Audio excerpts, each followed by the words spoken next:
Vamos a sumergirnos hoy en la historia de una de las civilizaciones más alucinantes que han existido, los mayas. Su legado, grabado en piedra y en las estrellas, es algo que, la verdad, todavía hoy nos sigue fascinando. Pero claro, en el corazón de su historia late un misterio enorme, uno que casi se puede escuchar entre las ruinas de Tikal o de Chichén Itzá. ¿Cómo es posible que unas ciudades tan magníficas, tan llenas de vida, fueran abandonadas? Esa es la pregunta que va a guiar todo este análisis. Es que para entender la dimensión de ese supuesto colapso, primero hay que entender la increíble brillantez de su mundo. Así que venga, vamos a meternos de lleno en el genio maya. Y ojo que esto es absolutamente fundamental. Mucho, pero mucho antes que otras grandes culturas, los mayas ya entendían y utilizaban el concepto del cero. Esto no es un detalle sin más, ¿eh? Es que es la base de unas matemáticas súper complejas que les permitieron lograr cosas increíbles. Y ese dominio de las matemáticas se ve sobre todo en su calendario, que bueno, más que un calendario, era un sistema súper sofisticado con varias cuentas entrelazadas que marcaban absolutamente todo, desde cuándo plantar el maíz hasta cuándo celebrar los rituales más sagrados. Eran, sin ninguna duda, los señores del tiempo. Y aquí es donde la cosa se pone realmente alucinante. La precisión que alcanzaron es brutal. Su cálculo para el año solar es de una exactitud que asusta, con una diferencia mínima, pero mínima, con los cálculos que hacemos hoy con toda nuestra tecnología. Esto nos habla de una capacidad de observación astronómica fuera de serie. O sea que, resumiendo, tenemos estos 4 pilares. No eran solo astrónomos y matemáticos de primera, es que además desarrollaron un sistema de escritura jeroglífica completísimo, de los pocos que hubo en la América precolombina, y por si fuera poco, una ingeniería que, la verdad, desafía la imaginación. Vale, con todo este conocimiento, ¿qué tipo de sociedad construyeron?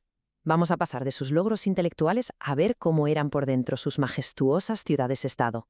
Pues su sociedad estaba clarísimamente dividida, era una pirámide perfecta. Arriba del todo, el Ajau, el gobernante, que era una figura casi divina. Justo por debajo, la élite de nobles y sacerdotes, que eran los que controlaban el conocimiento y los rituales. Luego, un escalón más abajo, los artesanos y comerciantes. Y en la base, sosteniéndolo todo, la inmensa mayoría de la población, los agricultores. Y aquí viene uno de los datos más impactantes. Todo esto, estas pirámides que se elevan por encima de la selva, esos palacios enormes, todo eso lo construyeron sin usar herramientas de metal, sin animales de carga y sin la rueda. Es una prueba increíble de su ingenio y de su capacidad de organización social. Impresionante. Ahora sí, ahora que hemos visto la grandeza de esta civilización, la pregunta sobre su caída resuena todavía con más fuerza. Volvemos al gran misterio. El foco de este colapso clásico está sobre todo en las ciudades de las tierras bajas del sur.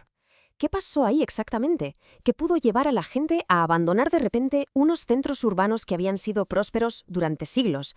Pues a ver, no hay una única respuesta. Lo que los expertos manejan es más bien un cóctel de factores.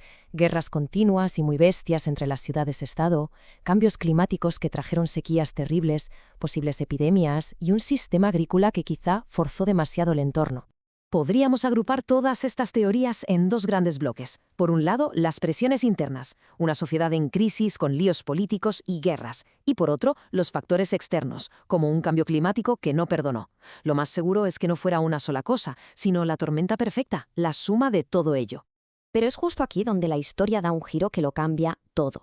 Llevamos todo el rato hablando de colapso, de abandono, de desaparición, pero ¿y si esa no es toda la verdad? Y este es el punto clave. El colapso de esas ciudades del sur no significó el fin del pueblo maya, no se esfumaron, no se los trajo la tierra. La historia sigue. Esta cronología lo demuestra perfectamente. Es una historia de una capacidad de aguante increíble. Mientras unas ciudades caían en el sur, otras en el norte, como Chichén Itzá, estaban en pleno apogeo.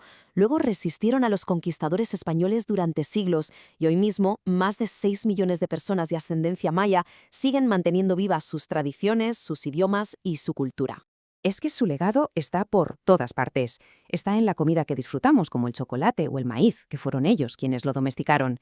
Está en sus idiomas, que se siguen hablando, en sus tejidos de colores vibrantes, en su arte e incluso en técnicas de agricultura que se siguen estudiando hoy. Su huella sigue aquí. Así que la próxima vez que pensemos en los mayas, no nos quedemos solo con la imagen de las ruinas silenciosas en la selva. Pensemos en una cultura viva, resistente, que sigue aquí.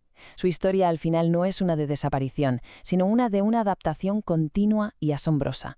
Su verdadero legado al final no está solo en las piedras, sino en el espíritu de su gente.